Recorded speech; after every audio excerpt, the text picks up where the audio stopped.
You probably already heard of Angular signals. It's the hottest Angular topic at the moment. And in this video, I want to show you everything you need to know about signals so far. So let's do this.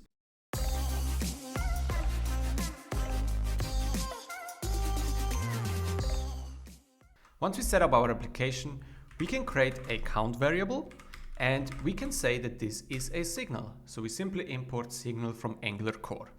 Note that the signal always needs an initial value, so we simply pass 0 as the initial value. Let's now use this signal inside our template via string interpolation. To display the value of count, we simply have to call it.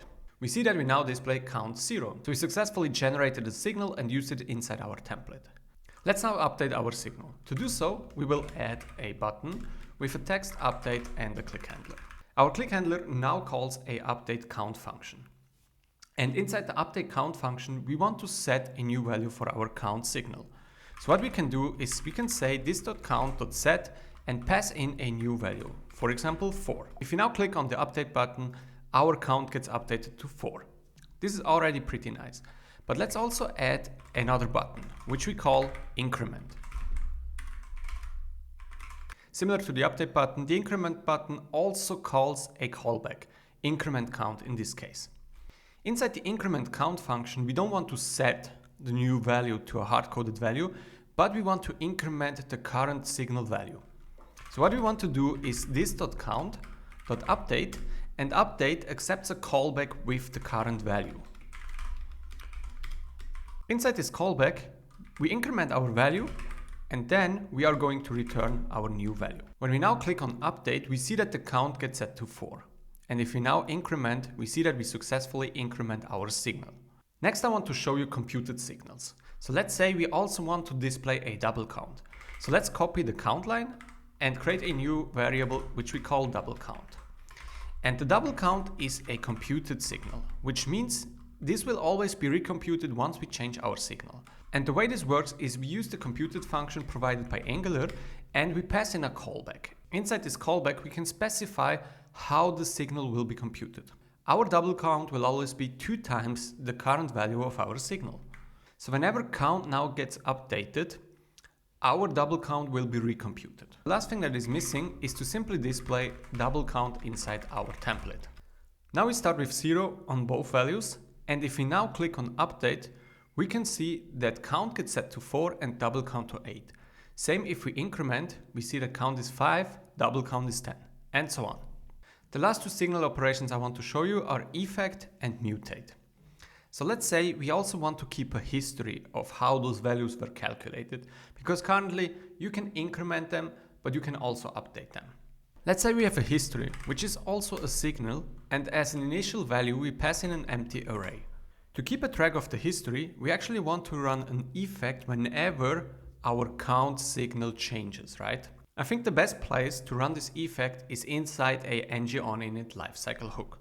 So whenever our signal changes, we want to update our history signal. To do so, we can use the effect function. And the effect function accepts a callback. And inside here, we can say this.history.mutate, because we want to mutate it. Again, we get a callback, which accepts the value. And now we can say value, which is just an empty array at the beginning, right? Because that's the initial value of our history signal. And we want to push the current value of count. Again, to get the current value, we simply have to call our signal. At this point, TypeScript is not happy because it says that argument of type number is not assignable to parameter of type never. And that's because we didn't type our history signal. So we can use generics to tell that this is a number array. Now, whenever our count signal updates, this effect will be executed and we will mutate the value of our history signal. The last thing missing is displaying the history value inside our template. Since the history value is an array, we can use ng4 to display it. So we go let entry of history. And again, to get the value of our signal out, we have to call it. If we now run our application, we start with a count 0. We start with a computed signal double count, which is also 0 because 2 times 0 is 0. And the history, which has an initial value of 0. So the initial value of count already runs the effect for the first time. Now if we update, we can see that count gets set to 4, our computed signal gets set to 8, and the history has a new entry which is 4. The same happens when we increment. So that's everything you need to know so far about signals. So as a quick summary, to create a signal, you can use signal. You have to pass an initial value. To get a value out, you have to call a signal. You can use computed signals. You can run effects, and to mutate or update a signal, you can either use set, update, or mutate. Okay, that looks nice, but why don't we just use a behavior subject, right? Well, signals have a couple of advantages over behavior subjects. I've personally find them easier to teach and learn, but most importantly, they enable us to write zoneless applications in the future. Furthermore, this is just the beginning, so this is just a prototype. There is still an open RFC on the Angular side.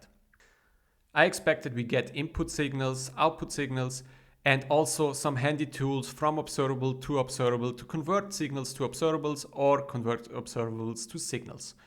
And I think this makes it then very, very cool to work with signals in the future and having like a built-in reactivity in the Angular framework. If you like this video, please subscribe to the channel, leave a like, and keep on building great things with Angular.